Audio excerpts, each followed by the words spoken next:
Boris Johnson's future as UK Prime Minister is hanging by a thread this evening after a wave of more resignations today following the departure of two key cabinet ministers last night. The Tory party leader faced fierce criticism and calls to resign during today's Prime Minister's questions, but he was adamant that he won't step down. He then appeared before a parliamentary panel where he evaded questions about calling a general election should he lose the support of his party.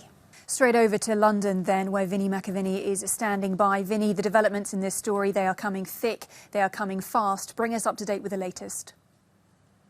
Well, the very latest I have for you is that senior delegation of current cabinet ministers, including Nadhim Zahawi, who was only just made the Chancellor after Rishi Sunak stood down, Grant Shapps, the Transport Secretary, we think Priti Patel as well, and some others, and the Chief Whip, are inside number 10 Downing Street. Instead of meeting the Prime Minister in a group, they're going in one by one to tell him that enough is enough, that he does not command enough of a majority in the party to effectively run a government anymore, that if he doesn't stand down, that they will resign. And the Prime Minister simply at this point does not have enough MPs to replace the almost 40 members of his government who have now left. I mean, he lost some of those senior cabinet members. He simply wouldn't have the calibre of MPs he needed to have a working government that really could be trusted to deliver on the job. Now, that clip that we just heard was really interesting. It's called something called the Lassell Principles.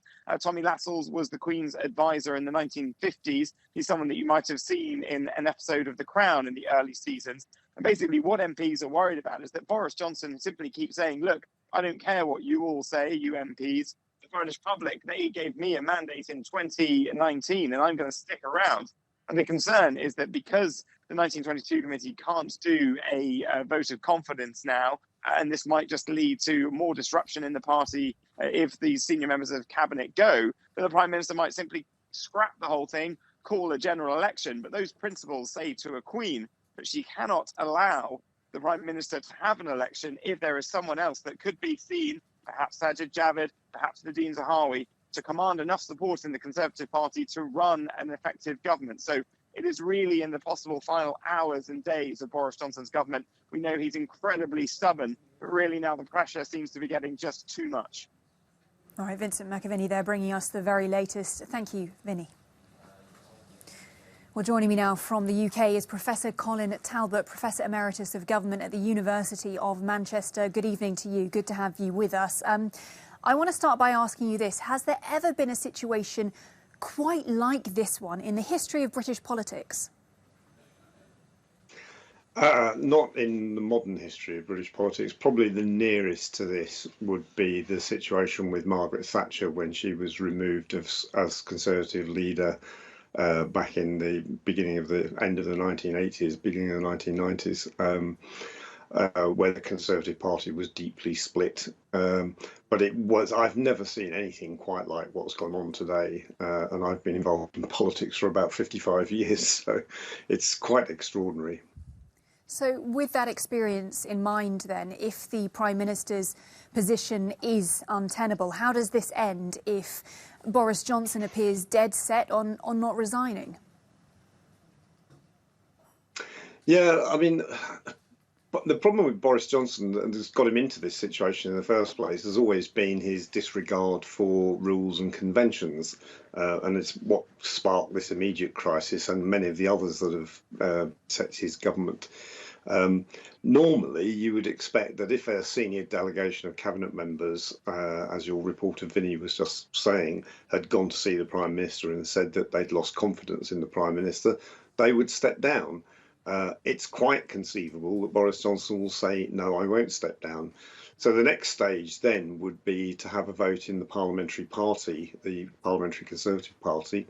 On my calculation, there's getting close to 200 MPs who would vote no confidence in him. They need about 180.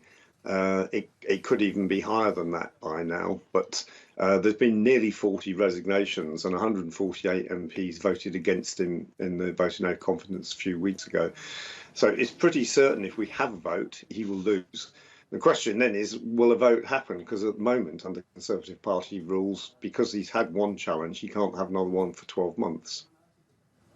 Where does this leave the people in the UK right now? Because essentially we've got a situation in which the British government is in freefall. What does that mean for people there and actually having an effective government, the day-to-day business of a country being run effectively? Well, yeah, if we were in fairly stable circumstances, that wouldn't be a huge problem, but we're not. And we've got a major inflation economic problem.